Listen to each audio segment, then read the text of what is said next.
शिष्य गुरु संवाद केंद्र पर आज 31 जुलाई को हम सभी गोस्वामी तुलसीदास जयंती और मुंशी प्रेमचंद की जयंती पर चर्चा कर रहे हैं।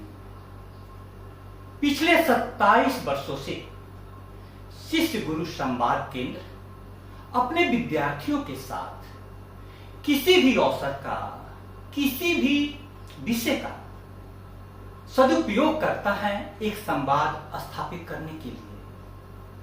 आज का यह दिवस बहुत महत्वपूर्ण है क्योंकि भारतीय जनमानस को जिन दो महापुरुषों ने बहुत गहराई से प्रभावित किया है, उनकी जयंती का यह जन्म दिवस है। राष्ट्रीय शिक्षा नीति 2020 जब से लागू की गई है, उसका एक प्रधान तत्व है भारतीय ज्ञान परंपरा को आगे बढ़ाना। भारतीय ज्ञान परंपरा में सबसे प्रमुख विषय दर्शन था और आज हमारा सौभाग्य है कि हमारे साथ चर्चा के लिए इस विषय पर विद्यार्थियों की तरफ से प्रश्न पूछने के लिए गोविंद गुरु महाविद्यालय की दर्शन शास्त्र की प्रोफेसर डॉक्टर अंजना रानी भी हैं। तो यह सामान्य चर्चा होगी क्योंकि जीवन के अनुभव से बड़ा कोई सत्य नहीं होता है। सबसे पहले मैं आपको रामचरितमानस का दर्शन कराता हूं। पुस्तक दर्शन भारतीय संस्कृति की सबसे अनोखी विशेषता थी। यह रामचरितमानस जन जन में बहुत लोकप्रिय है। राम का मूल जीवन चरित वाल्मीकि ने रामायण में लिखा, किंतु रामचरितमानस को अवधि में लिखकर गोस्वामी तुलसीदास जी ने इसको जन जन तक पहुंचाया। और इसके साथ हम मुंशी प्रेमचंद की एक पुस्तक गबन उपन्यास को विद्यार्थियों को दिखा रहे हैं। क्यों दिखा रहे हैं? क्योंकि बांसवाड़ा शैक्षिक दृष्टिकोण से राजस्थान के सबसे पिछड़ा जिला है और हमने पाया कि इस बांसवाड़ा के शैक्षिक पिछड़ापन को यदि हमें दूर करना है तो पुस्तक की संस्कृति को शुरू करनी होगी, मौलिक पुस्तकों की संस्कृति। क्योंकि पासबुक की विकृति ने इतना जगह बना ली है कि सारे विद्यार्थी यहां पर परीक्षा के समय में लास्ट मिनट पासबुक खरीदते हैं, पढ़ते हैं और परीक्षा देकर पास भी हो जा रहे हैं। यह अगली पीढ़ी को बहुत खतरे में डालने वाली बात है। आप सभी विद्यार्थी इस बात को समझें कि यह बांसवाड़ा ही वह स्थान है जहां पर शिष्य गुरु संवाद केंद्र पिछले 27 वर्षों से मैं चला पा रहा हूं। और शिष्य गुरु संवाद केंद्र पर विद्यार्थियों के साथ चर्चा के बाद जो मैंने ट्रांसफर होने के बाद सोशल मीडिया पर लिखना शुरू किया, उसके दस्तावेज इतने हैं। अब एक समय में मेरे पास ऐसे विद्यार्थी आते थे जो क्लासेज में नियमित सारी क्लासेज होती थी। उस समय शिक्षा निदेशक के पद पर एक शिक्षाविद बैठे हुए थे। समितियां कम से कम थी, क्लासेज नियमित होती थी। उसके बाद महाविद्यालय में नए नए विषयों पर और परिचर्चा का भी आयोजन किया जाता था। और रविवार को वे विद्यार्थी अपनी जिज्ञासा लेकर सुबह 6 से 9 बजे तक घर पर आ जाते थे। उनके साथ चर्चा से बहुत कुछ सीखने को मिला। उन्हीं का प्रभाव है कि आज इस विषय पर महाविद्यालय में बहुत व्यस्तता होने के बावजूद भी घर पर यह कार्यक्रम कर पा रहा हूं। अब मैं आग्रह करूंगा कि एक सामान्य बातचीत के रूप में गोस्वामी तुलसीदास जी और मुंशी प्रेमचंद विद्यार्थियों तक पहुंचे। इसलिए मैडम डॉक्टर अंजना रानी जी से आग्रह है कि कुछ आप इस पर प्रकाश डालते हुए प्रश्न उठाएं जिनसे विद्यार्थियों तक कुछ बात पहुंचाई जा सके। सर, आज शिक्षा जगत के समक्ष सबसे बड़ी चुनौती विद्यार्थियों के मन का निर्माण। तो आप गोस्वामी तुलसीदास जी और मुंशी प्रेमचंद जी को मानव मन के निर्माण में उनकी भूमिका को किस रूप में देखते हैं? गोस्वामी तुलसीदास जी 1556 के लगभग में उनका जन्म बताया जाता है और मुंशी प्रेमचंद जी 20वीं सदी में 1900 कुछ के उनका युग बताया जाता है, पूरा प्रेमचंद युग के नाम से।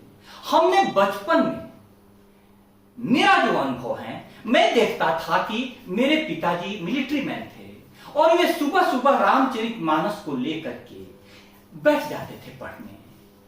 अब सुबह सुबह रामचरितमानस का 1-2 घंटे के पाठ से उनका मैंने जो जीवन देखा, सैनिक होते हुए भी इतना शांत, प्रेम से भरे हुए, तो मुझे लगा कि इस पुस्तक का कितना बड़ा प्रभाव है। पिताजी का नाम भी श्री राम देव दुबे था। अब एक पुस्तक की संगति से जब एक सारे युद्धों में भाग लेने वाला सैनिक, भारत के 3 प्रमुख युद्धों में और उसके बाद यूएनओ की सेना के रूप में बाहर में कांगो, जायरे, कहीं भी लड़ने के लिए गया, उनका जीवन इतना शांत हो सकता है तो जरूर इस पुस्तक की कोई महिमा है।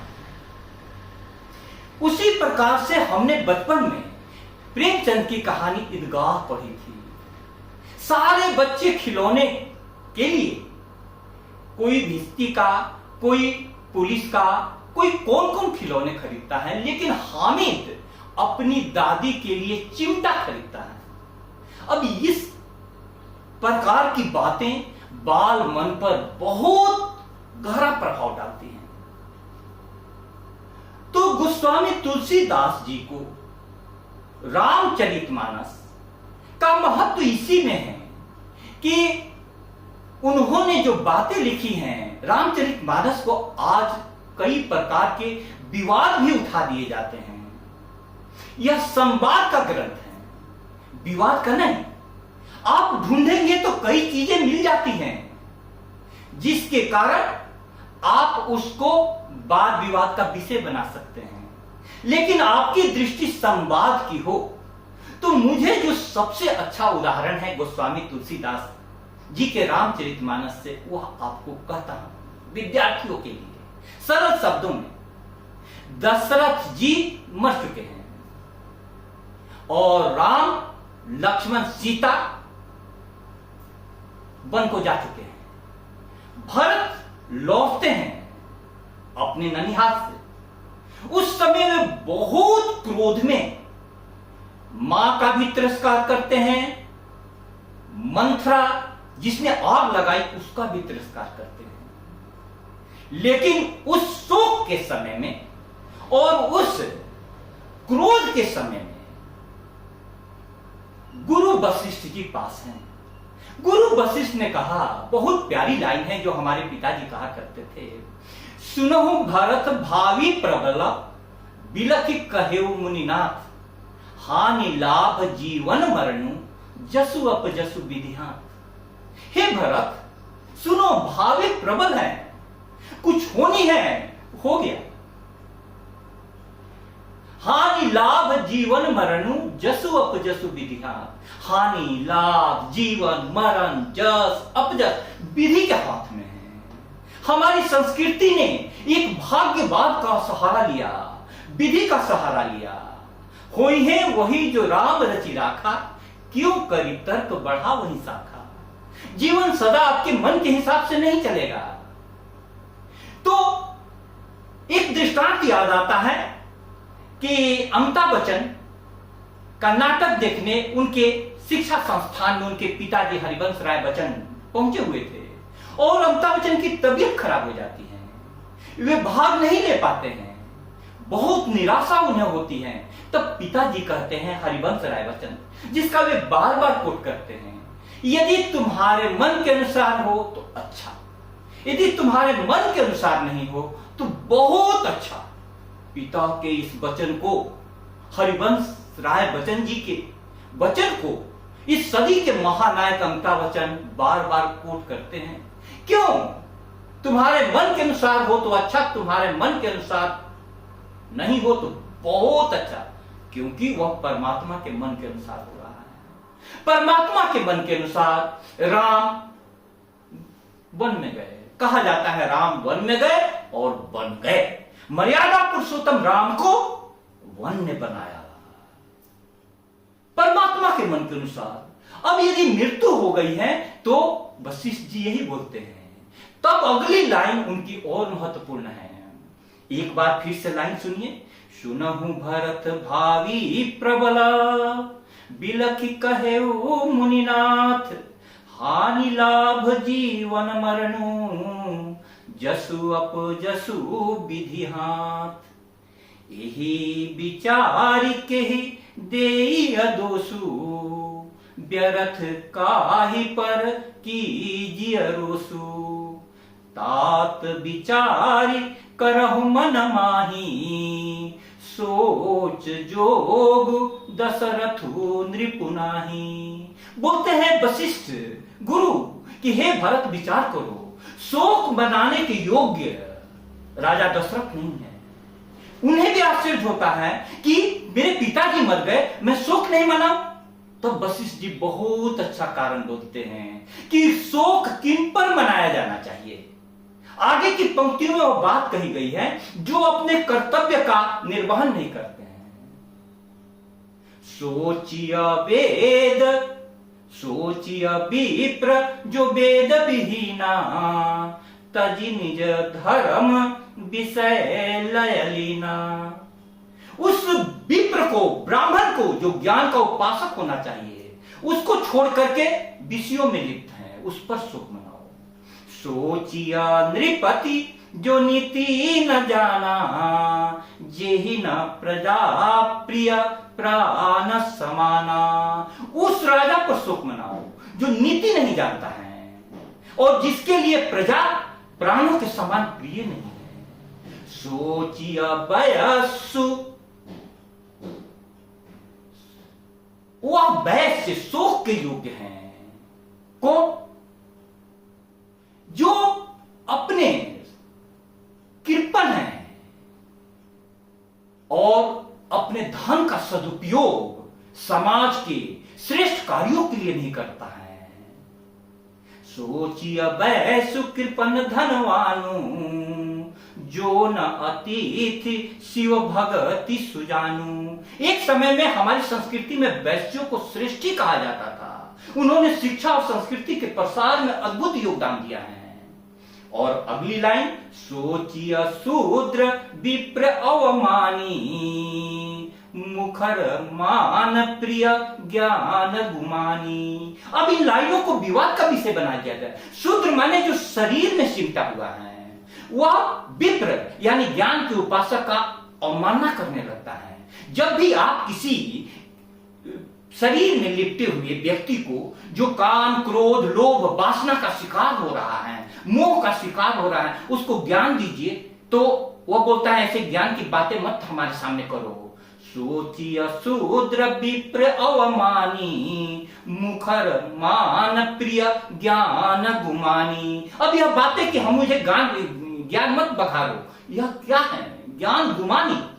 तो कितनी महत्वपूर्ण लाइन है। यदि उसको हम जीवन में उतारें तो आप देखें, एक ईदगाह कहानी के द्वारा मुंशी प्रेमचंद जी ने बाल मन में भी संवेदना का ऐसा ज्वार जगा दिया जो आज भी हमें आंदोलित करता है। दूसरी तरफ गोस्वामी तुलसीदास ने शोक और क्रोध मिश्रित क्षणों में भी तत्व ज्ञान का कैसा उपदेश दिया। सर, आप कहना चाह रहे हैं कि संवेदनशीलता और संवादशीलता, ये दो ऐसे तत्व हैं जो किसी भी रचनाकार की भूमिका को बहुत बढ़ा देते हैं। और मैं समझती हूँ कि इन रचनाकारों को पढ़कर, और यही सबसे बड़ी श्रद्धांजलि होगी कि हम ऐसे सुमन का श्रद्धांजलि दें, यही ऐसे मन का निर्माण करें स्वयं के भी और छात्रों के भी, और यही उनके प्रति हमारी सच्ची श्रद्धांजलि होगी। मैडम, आपने बहुत सही कहा। हम श्रद्धांजलि को कैसे व्यक्त कर सकते हैं? श्रद्धांजलि को व्यक्त करने का उपाय हमारी संस्कृति में कहा गया है। भारतीय ज्ञान परंपरा में शब्द ब्रह्म है।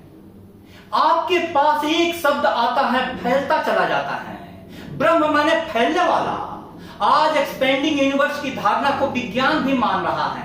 आपके अंदर में जो शब्द जाएगा वो फैलते जाएगा। आज चिंता किस बात की है? हमारी युवा पीढ़ी अब शब्दों को अपने हृदय में जगह दे रही है। उनका कंटेंट क्या है? अश्लील दृश्य, अश्लील शब्द।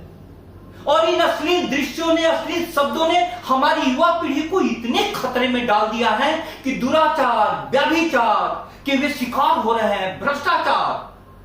तो इन शब्दों को चाहे गोस्वामी तुलसीदास जी ने कहा हो, चाहे मुंशी प्रेमचंद की कई कहानियां हैं, कई उपन्यासें हैं उनको। लेकिन आज चिंता की क्या बात है? आपको एक उदाहरण सुनाऊं कि गणेश पूजा हमारे मोहल्ले में बैठा हुआ था। गणेश मंडप में चंदा लिया गया, 500 रुपए मैंने चंदा दे दिया। और उसके बाद प्रत्येक दिन गणेश मंडप में थोड़ी देर आरती का और बाद में फिल्मी गाना चलता था। मैं नहीं जाया करता था। अंतिम दिन मुझे बुलाया गया। वहां पर बहुत लोग भक्तजन जुटे हुए थे। मैंने उनसे कहा कि गणेश अक्षर के देवता हैं। इस अक्षर के देवता में मैं आपसे एक प्रश्न पूछना चाहता हूं। वह प्रश्न एक मैं श्लोक बता रहा हूं, उस श्लोक को आप सुनिए, फिर बताइए कहां से लिया गया है। मैंने श्लोक बोला, वर्णानाम अर्थ संघानाम रसानाम छंदसामपि मंगलानाम च कर्तारो वंदे वाणी विनायको। यह श्लोक कहां से लिया गया है? कोई नहीं बता पाया। इसका मतलब रामचरितमानस का यह प्रथम श्लोक भी हमारे ध्यान में है, तो हमने पढ़ना छोड़ दिया है। सबसे सच्ची श्रद्धांजलि होगी कि पुस्तकों को आप पढ़ें, अगली पीढ़ी उनको गुने, उनको जीवन में उतारे। इसी से हमारा जीवन ऊंचाइयों पर जाएगा। आज की चर्चा के लिए बहुत बहुत धन्यवाद। हम